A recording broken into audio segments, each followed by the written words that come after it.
नमस्कार, मैं मयंक आपका स्वागत करता हूं आपके अपने यूट्यूब चैनल उन्नति क्लासेस पर। तो आज हमारी जो ये क्लास है ये मास्टर क्लास है सारे एग्ज़ाम्स के लिए, वो चाहे आपके पटवारी का एग्ज़ाम हो या आपका यूके ट्रिपल एससी का एग्ज़ाम हो, किसी भी एग्ज़ाम के लिए हो, ये क्लास आपके लिए रामबाण क्लास है, मास्टर क्लास है। तो जो क्वेश्चंस मैं आपके लिए लेकर के आया हूँ वो उसका कुछ एक्सप्लेनेशन भी मैं करूँगा, तो आप प्लीज़ चैनल को लाइक और सब्सक्राइब करिएगा। तो पहला क्वेश्चन आपको स्क्रीन पर दिख रहा होगा कि भारतीय राष्ट्रीय कांग्रेस के पहले मुस्लिम प्रमुख कौन थे। अभी पहले मुस्लिम प्रमुख कह सकता है, पहला मुस्लिम अध्यक्ष कह सकता है, या कांग्रेस का पहला अध्यक्ष भी आपसे पूछा जा सकता है। तो इस प्रश्न का जो आंसर होगा, इस प्रश्न का आंसर क्या होगा, इसका जवाब दीजिए। इस प्रश्न का जो आंसर होगा वो होगा बदरुद्दीन तैयब जी। कौन सा ऑप्शन होगा? बदरुद्दीन तैयब जी क्या होगा, इसका आंसर होगा। लेकिन मेरा आपसे इसमें दूसरा सवाल ये है कि इसका ऑप्शन आपने बदरुद्दीन तैयब जी जो दे दिया, लेकिन आप मुझे कांग्रेस की स्थापना कब हुई थी? कांग्रेस की जो स्थापना हुई थी वो 1885 में हुई थी, ए ओ ह्यूम ने की थी। ए ओ ह्यूम को हर्मिट ऑफ शिमला भी कहते हैं।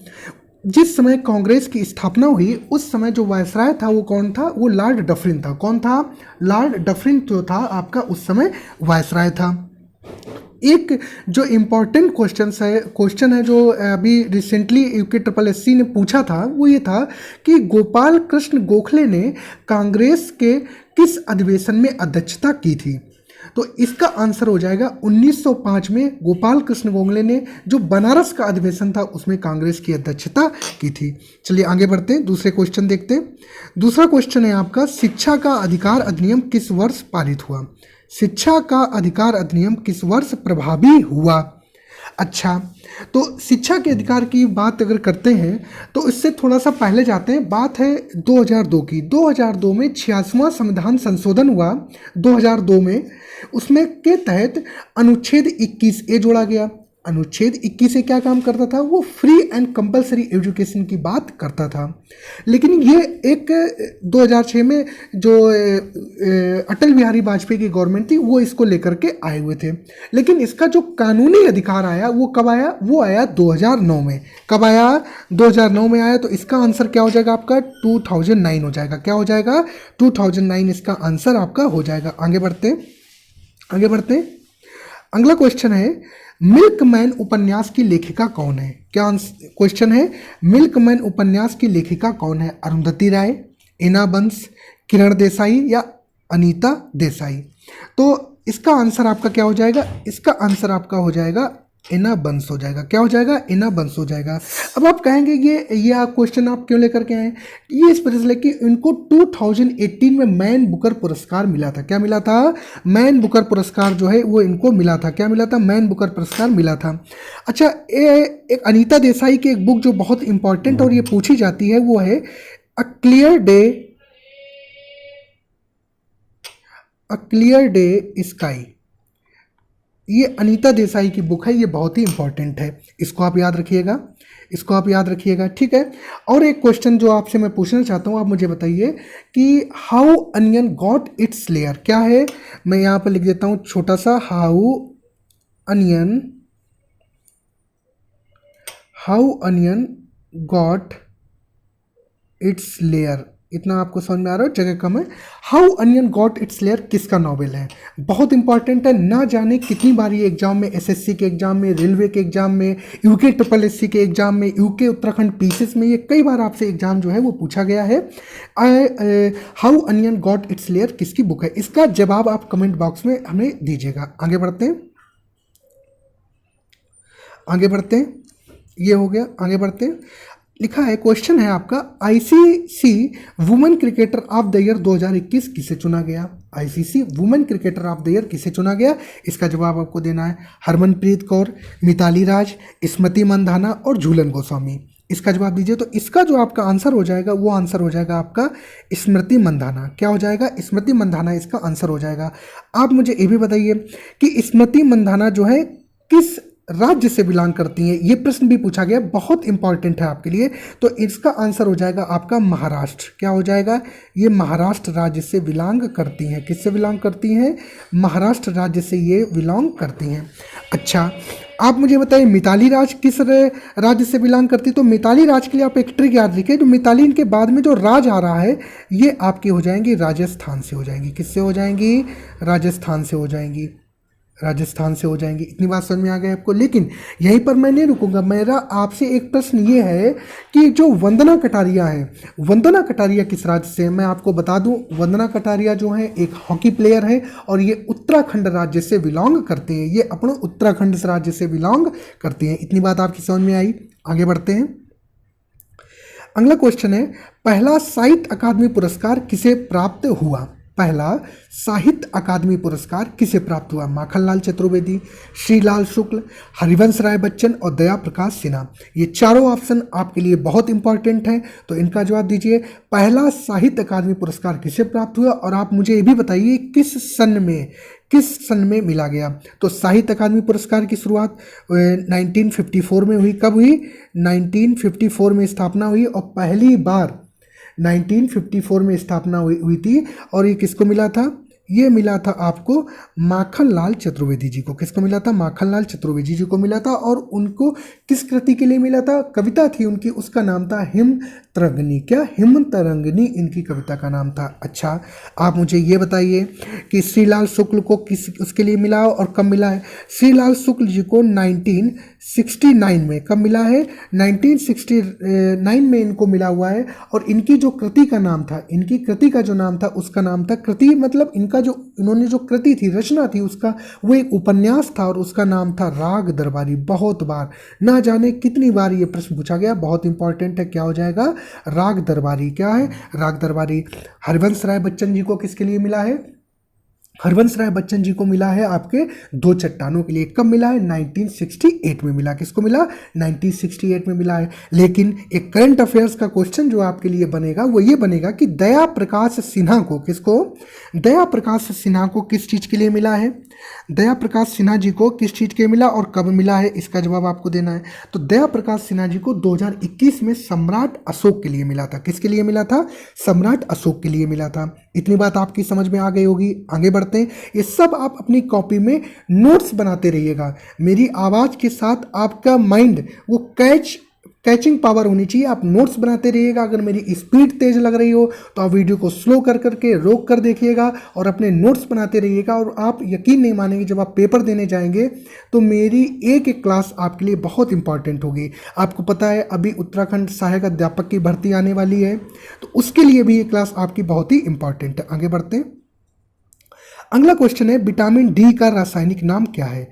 विटामिन डी का रासायनिक नाम है। तो इसमें देखिए काफ़ी जगह हम लोग को मिल रही, तो इसमें मैं कुछ आपको एडिशनल फैक्ट भी बताऊंगा। अब बात करते हैं किसकी? अब बात करते हैं विटामिन डी। क्या ये क्वेश्चन आप देख लीजिएगा, क्या क्वेश्चन है? Vitamin D. ये है विटामिन डी का रासायनिक नाम क्या है? विटामिन डी का रासायनिक नाम क्या है, इसका आपको जवाब देना है। क्या? कैल्सीफेरॉल, टोकोफेरॉल, फोलिक एसिड या niacin? Calciferol, tocopherol, folic acid या नियासिन, इसका जवाब आपको देना है। तो इसका जो आंसर हो जाएगा, पहले मैं इसका आपको आंसर बता देता हूँ। इसका जो आंसर हो जाएगा वो हो जाएगा आपका कैल्सीफेरॉल। क्या हो जाएगा? कैल्सीफेरॉल इसका आंसर हो जाएगा। लेकिन यही नहीं रुकेंगे, बाकी के ऑप्शंस जो हैं उनको भी वो करेंगे, उनको भी डिस्कस करेंगे। टोकोफेरॉल, टोकोफेरॉल विटामिन ई को बोलते हैं। तो ये मैं शॉर्टकट में लिखा दूँ, टोको वाला जो है ये हो जाएगा विटामिन आपका vitamin E. Tocopherol vitamin E हो जाएगा। इतनी बात समझ में आई? फोलिक एसिड, फोलिक एसिड जो हो जाएगा इसको बोलेंगे विटामिन B9। क्या?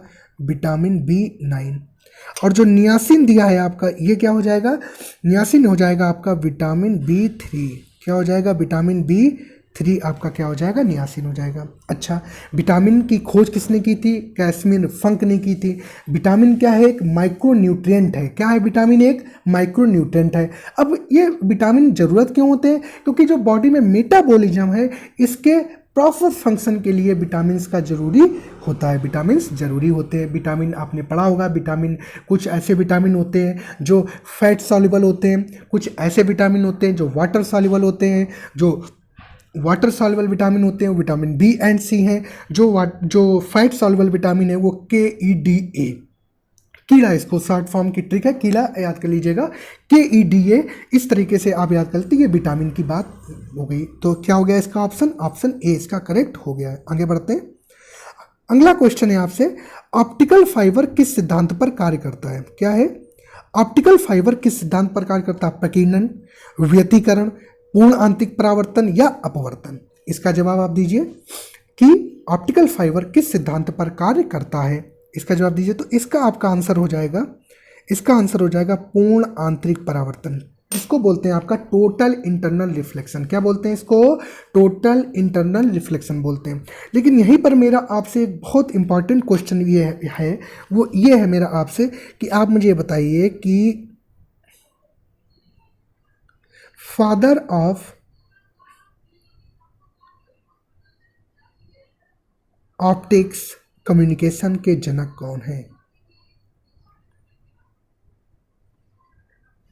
Father of fibre optics communication के जनक कौन है? इसका जवाब आप मुझे सर्च करके ढूंढ करके आप मुझे कमेंट बॉक्स में देंगे। आप यकीन नहीं मानेंगे, उत्तराखंड पीसीएस में ये प्रश्न आपका पूछा गया है। आगे बढ़े। अब पीसीएस में पूछा गया, इसका मतलब ये नहीं कि आपसे ये पटवारी के एग्जाम में नहीं पूछा जा सकता, आपसे किसी वन रक्षक की भर्ती में नहीं, ये जो पूछा गया है वो किसी भी एग्जाम में आपसे पूछा जा सकता है। इस चीज़ से आप तैयार रहिएगा। अगला क्वेश्चन आपसे, बेकिंग सोडा का रासायनिक नाम क्या है? Sodium carbonate, sodium bicarbonate, sodium nitrite, sodium nitrate. तो इसका आंसर क्या हो जाएगा आपका? इसका आंसर क्या हो जाएगा? बेकिंग सोडा का रासायनिक नाम क्या है? ये हो जाएगा आपका सोडियम बाइकार्बोनेट। क्या हो जाएगा? सोडियम बाइकार्बोनेट हो जाएगा। इसका फार्मूला क्या होगा? इसका फार्मूला आपका होगा NaHCO3। आप मुझे कमेंट बॉक्स में जवाब दीजिएगा कि H2SO4 किसका फार्मूला है? H2SO4 जो है वो किसका फार्मूला है? जवाब दीजिएगा। आगे बढ़ते हैं। लिखा है द नाइट वॉचमैन किसकी कृति है? Louise Erdrich, H.J. Laski, Katori Hall, Bill Clinton. The night watchman जो है वो किसकी कृति है? इसका जवाब दीजिए आप मुझे, इसका जवाब दीजिए आप मुझे। द नाइट वॉचमैन जो है वो किसकी कृति है? नाइट वॉचमैन जो है वो किसकी कृति? इसका जवाब दीजिए। तो इसका आंसर हो जाएगा लुइस आर्डिस। क्या इसका आंसर हो जाएगा? लुइस आर्डिस हो जाएगा। एक ऑप्शन इसमें और दिया गया है H.J. लास्की। H.J. लास्की की बात करें तो क्या हो जाएगा? इन्होंने लिखी द ग्रामर ऑफ पॉलिटिक्स। क्या लिखी है? इनकी बुक का नाम क्या है? The grammar of politics. क्या? द ग्रामर ऑफ पॉलिटिक्स जो है वो इनकी बुक का नाम है। चलिए आगे बढ़ते हैं। विश्व उपभोक्ता अधिकार दिवस कब मनाया जाता है? विश्व उपभोक्ता अधिकार दिवस कब मनाया जाता है? मैं आपको बता देता हूँ, इसका जो आंसर है वो है 15 मार्च को मनाया जाता है। कब मनाया जाता है? 15 मार्च को। बहुत इंपॉर्टेंट क्वेश्चन है। 8 मार्च को क्या मनाया जाता है? अंतर्राष्ट्रीय महिला दिवस जो मनाया जाता है वो 8 मार्च को मनाया जाता है। करंट अफेयर का एक क्वेश्चन आपके लिए बनता है कि नेशनल स्टार्टअप डे कब मनाते हैं? इंडिया में नेशनल स्टार्टअप डे कब मनाते हैं? ये आपका 16 जनवरी को मनाते हैं। 12 अगस्त को क्या मनाते हैं? 12 अगस्त को विश्व युवा दिवस मनाते हैं। 12 अगस्त को ही विश्व हाथी दिवस मनाते हैं। जो युवा है आज की डेट में वो हाथी के समान बलशाली है। तो इस तरीके से आप याद रखिएगा कि जो हाथी के समान आज का युवा है, खूब बलशाली है, भारत युवाओं का देश है। तो 12 अगस्त को विश्व युवा दिवस भी मनाते हैं और 12 अगस्त को ही विश्व हाथी दिवस मनाते हैं। इतनी बात समझ में आ गई आपको? नोट्स बनाते रहिएगा। आगे बढ़ते हैं। अगला क्वेश्चन है, भारत के नियंत्रक एवं महालेखा की नियुक्ति की जाती है? प्रधानमंत्री के द्वारा, राष्ट्रपति के द्वारा, वित्त मंत्री के द्वारा, सर्वोच्च न्यायालय के द्वारा? इसका जवाब दीजिए आप। तो इसका जो आंसर हो जाएगा वो हो जाएगा राष्ट्रपति। क्या इसका आंसर हो जाएगा? राष्ट्रपति इसका आंसर हो जाएगा। वर्तमान में जो कैग हैं, वर्तमान में जो आपके कैग हैं उनको कौन कौन है? वर्तमान में जो आपके कैग हैं उनका नाम क्या है? वर्तमान में जो आपके कैग हैं उनका नाम है GC मुर्मू। क्या?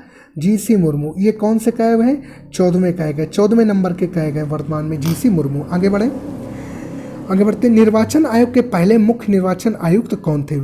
KVK सुंदरम, सुकुमार सेन, राजीव कुमार, अशोक लवासा। इसका जवाब दीजिए। तो इसका आपका जो आंसर हो जाएगा वो हो जाएगा सुकुमार सेन हो जाएगा। क्या हो जाएगा? सुकुमार सेन जो है वो इसका आंसर हो जाएगा। आगे बढ़ते हैं। भारतीय संविधान में किस अनुसूची में शक्तियों का विभाजन है? भारतीय संविधान में किस अनुसूची में शक्तियों का विभाजन है? तो अनुसूची 8, 11, 12, 4। तो देखिए इसमें ऑप्शन जो है वो दिया नहीं है, तो आप इसमें ये ऑप्शन ऐड कर लीजिएगा, अनुसूची 7। क्या?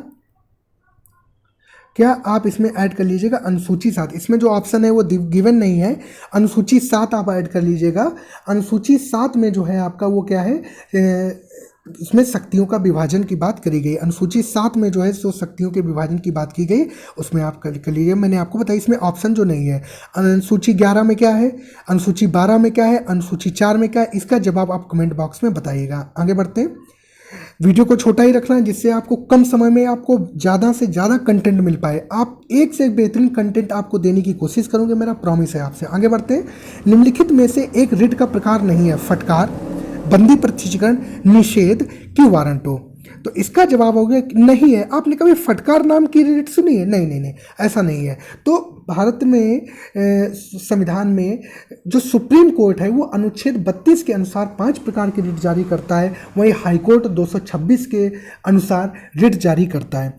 रिट जारी करने के मामले में सुप्रीम कोर्ट से ज़्यादा जो है वो हाईकोर्ट के पास शक्तियाँ हैं। मीन्स ये कह सकते हैं कि हाई कोर्ट के पास रिट जारी करने के लिए ज़्यादा शक्तियाँ हैं। किसके कंपैरिजन में? सुप्रीम कोर्ट में, सुप्रीम कोर्ट की अपेक्षा।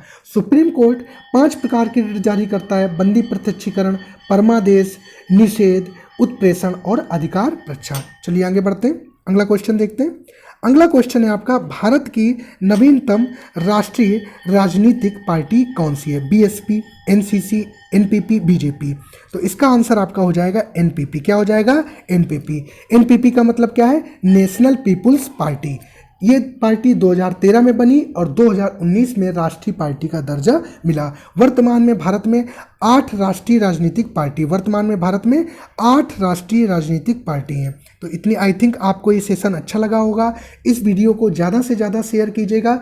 ये वीडियो आपके सभी उत्तराखंड की सभी एक दिवसीय जो भी परीक्षाएं हैं उनके लिए बहुत इंपॉर्टेंट होगा।